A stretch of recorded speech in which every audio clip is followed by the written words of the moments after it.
Hello and thank you for joining us today. This year marks the 50th anniversary of the 1970 UNESCO Convention on the means of prohibiting and preventing the illicit import, export, and transfer of ownership of cultural property. For its anniversary, Blue Shield Germany and students from BTU Cottbus are conducting interviews of notable members in the cultural heritage field as part of a social media campaign. The interviews will allow us to gain different international perspectives when discussing the fight against illicit trafficking. We are now joined by Dr. Donna Yates from the organization Trafficking Culture. Donna is an associate professor in the Department of Criminal Law and Criminology at Maastricht University. She has recently been awarded a grant of 1.5 million euros from European Research Council to study how objects influence criminal networks. She has also held a number of grants and awards related to researching the global trade in trafficking culture. Currently, she is a researcher at the Trafficking Culture organization. Hello, Donna, and thank you for taking the time to speak with us today. It is a pleasure to have you. Hello. So before we begin, I take a few minutes to introduce myself. My name is Mitali Gupta. I'm from New Delhi, India. I'm an architect by profession, currently doing a master course in World Heritage Studies from Brandenburg University of Technology, Cottbus, Germany. It is indeed a pleasure to also take this opportunity to introduce Trafficking Culture. Trafficking Culture is an interdisciplinary research consortium with an overall interest in undertaking the illicit trade in cultural objects, developing and refining an evidence base for promoting effective policy interventions to reduce this global form of trafficking. I welcome you again, Donna. Thank To you. begin with, it is indeed quite interesting that you hold a grant of 1.5 million euros from European Research Council to study how objects influence criminal networks, with a particular focus on objects such as antiquities, fossils, and rare and collectible wildlife. Could you tell us a bit more about the work you propose to do with this grant, and what is the link between the objects and criminal networks? Well, yes, I'd be happy to. This has been taking much of my working time in the past few months because the project started in January with some changes because of COVID, but it's moving forward. So the idea behind this project is in traditional criminology, criminal networks are seen as people, groups of people, connections between people, and the objects that move through these criminal networks are seen as incidental. They're not quite that important, they're not anonymous, but in our years of talking to collectors, dealers, people who engage with, say, cultural objects, you start to find out that people don't experience them as anonymous. The objects themselves are important.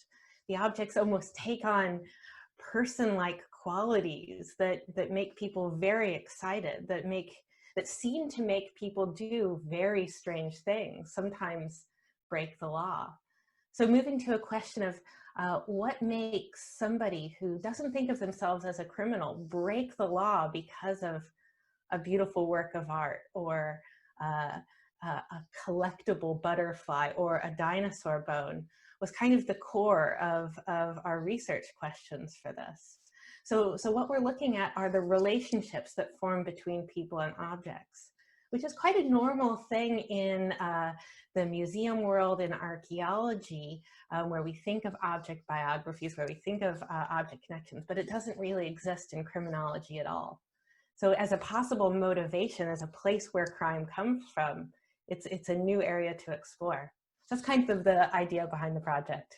I really like the idea of linking criminology to actually illicit trafficking, because I think that this is one part that actually links the people, the aspect of people, with what we are doing today. Yeah, thank you for the description. So moving on, your previous projects also focused on the relationship between communities, governments, the law, and the operation of transnational criminal markets. Could you tell us more about the relation that you studied between government, law, communities with respect to criminal markets and trafficking culture? Yeah, absolutely. My background, even though I'm in a criminology and criminal law department, and I've been in criminology now for about 10 years, my background is as an archaeologist, and my PhD is in archaeology, and my archaeological focus has been Latin America.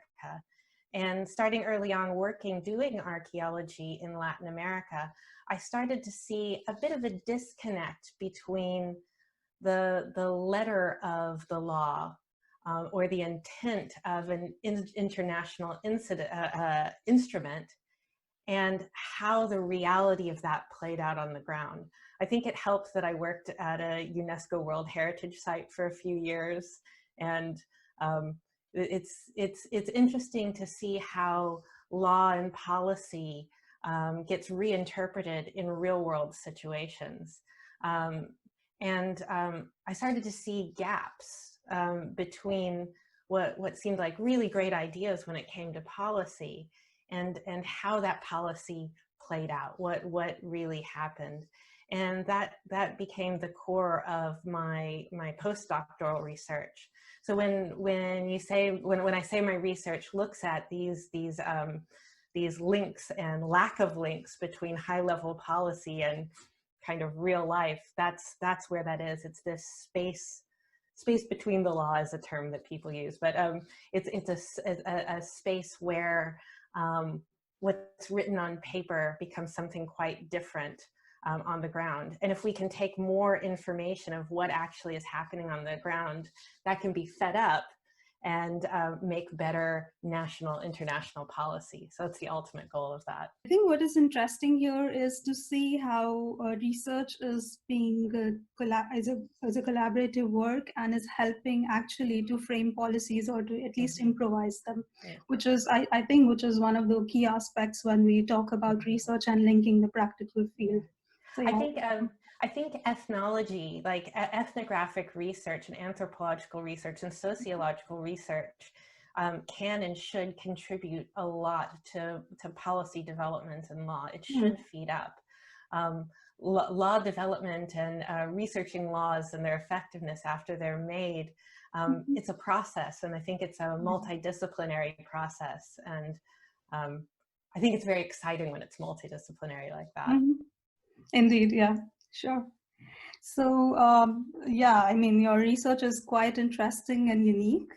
And I think that, again, like I said, that the multidisciplinary aspect of it and to link academics and research is indeed quite interesting and unique when it comes to illicit trafficking, particularly at criminology and international law. So we take this discussion forward. It would be interesting to also know your personal experiences with the 1970 UNESCO Convention, and also has the convention helped you succeed in your work against illicit trafficking? That's a very good question. The way I see the 1970 UNESCO Convention, I guess one answer I could give you is very quick.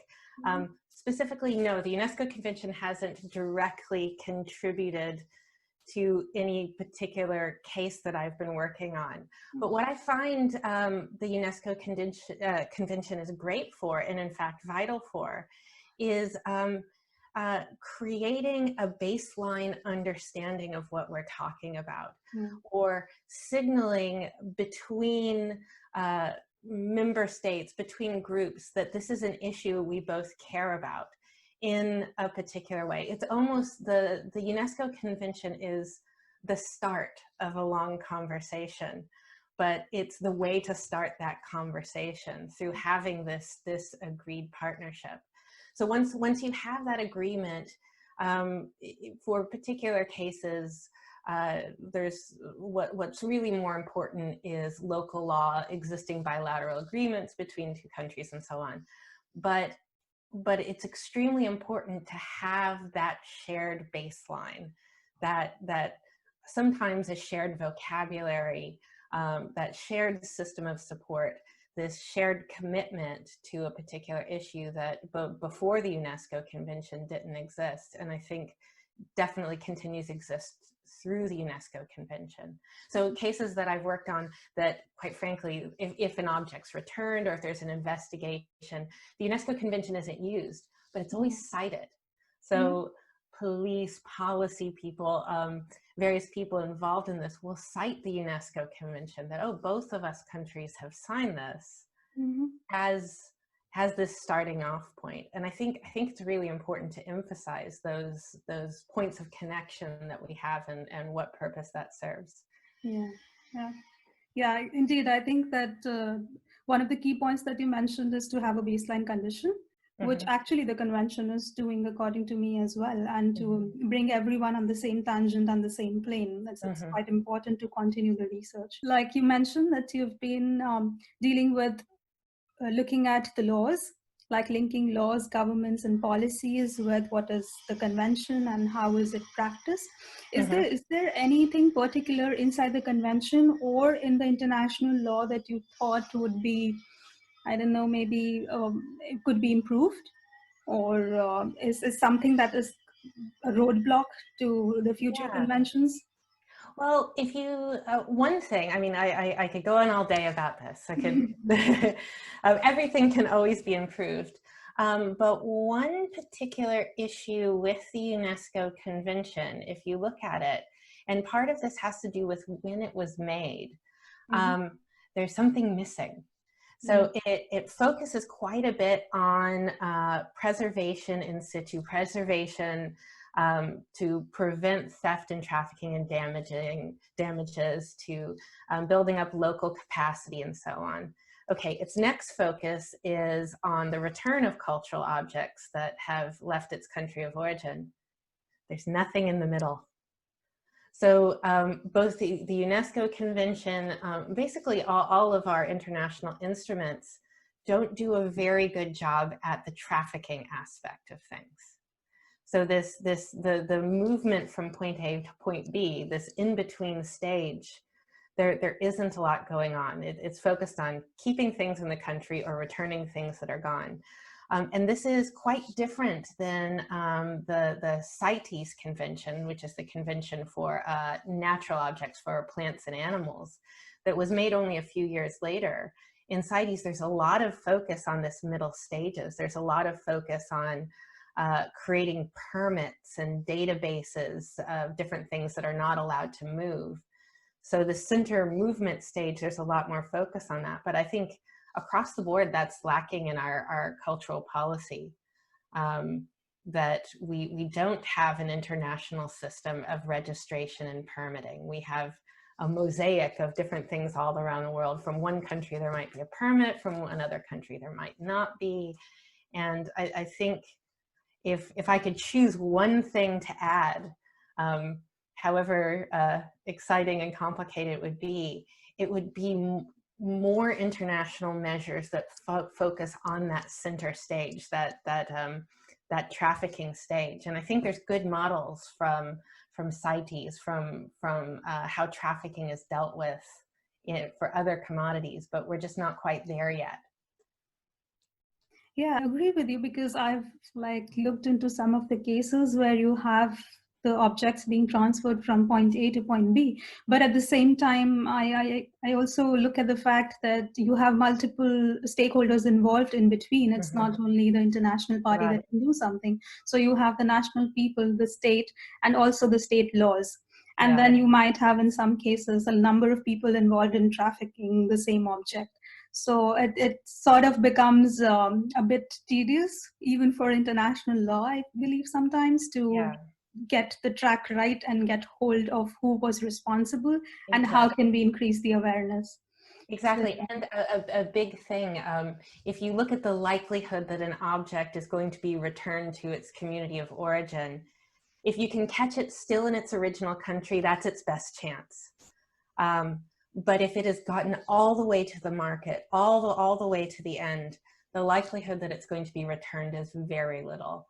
Very, very few objects get returned. They tend to be very important objects. Sometimes it takes years. There's litigation, criminal charges, all sorts of things happen, and a very, very small number of things go back.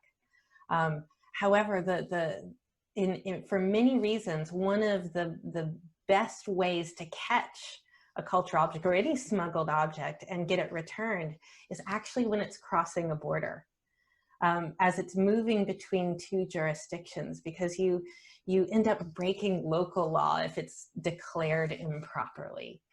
You end up, you have these moments where you can check things, where you have the ability to prevent it from getting all the way to the market. And if those areas are strengthened, if we have practical measures, but also policy that builds up these points, we could probably return a lot more objects. We could probably prevent a lot more from coming to the market, and we kind of have a better chance of stemming the flow.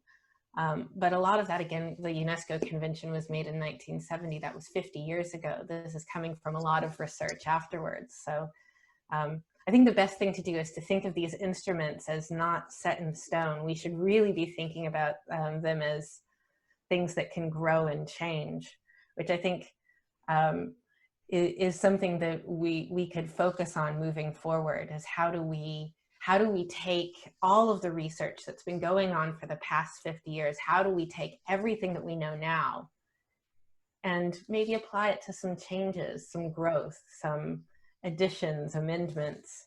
That might be wishful thinking on my part, but in any field, 50 years changes everything, and it's definitely changed it for the idea of antiquities trafficking. Yeah, that's true. And like the most important part of your work that I could actually link to is the people's aspect, and to have the centric approach of actually approaching the people and getting them know what we are doing at the international level. Because I feel that most of these objects, when it comes to culture and linking such a heritage, it's very important for the people to realize how it's having and how the movement is happening and what can they do. Mm-hmm. And how can they participate? So lastly, considering your academic and scholarly background and achievements, it would be great if you could also give us a concluding statement of what role can academics play in increasing awareness about this convention, and why is this convention particularly important? Well, I think as an academic who teaches, I think that it's very important to have discussions about this convention with undergraduate and postgraduate students, to have the convention be something that's read across a number of disciplines and discussed among students. So for example, this is very on my mind right now because as part of the Trafficking Transformations Project, I'm talking to a lot of paleontologists. Mm-hmm. So people who work with dinosaur and other fossils and bones. And a lot of people I'm speaking to, they say, okay, well, in all the way through PhD, we don't actually teach paleontologists about ethics and law. It's just not something we do. If you look at the UNESCO Convention, right there, paleontological material is in there. Mm-hmm. So paleontological material is covered by the UNESCO Convention. It's covered by bilateral agreements. It's covered by national law. And yet we have a whole group of professionals who maybe don't even know that. They don't realize that their material is covered by that. So I think one of the things that academics can do is, number one, reach out to other academics in other fields that are touched by the convention and make sure they're considering that for their teaching, but also just to make sure that this is part of our teaching. That students read it, and importantly, students discuss the issues, the more controversial aspects of the convention, and get a chance to talk all the way through it. Get a chance to compare it to other international instruments, even if they're not law students. I've always found that my students outside of law were greatly enriched by not just assuming that the UNESCO Convention is floating out there as a term that they hear, but actually taking some time to look at it.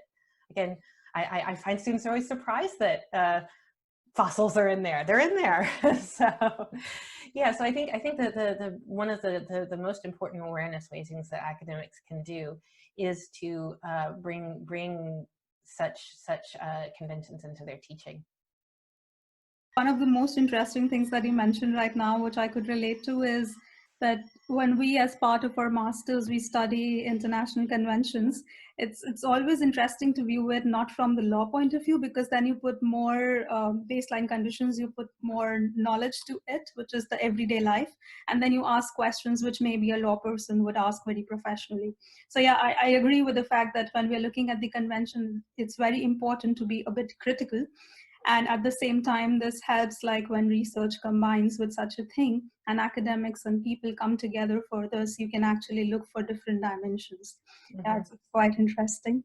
So thank you so much for taking the time to speak with us today, Donna. Your research and expertise was indeed worth listening to. And we hope that you get many more grants in the future for your research. Grants for everybody. I hope everybody gets many more grants on this topic.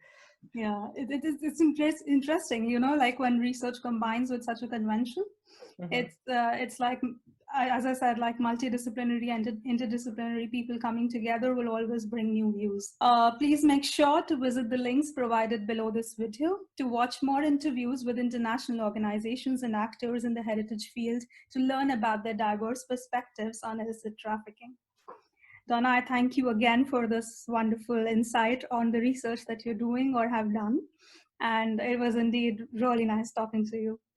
Thank you. It was lovely talking to you as well. Mm-hmm.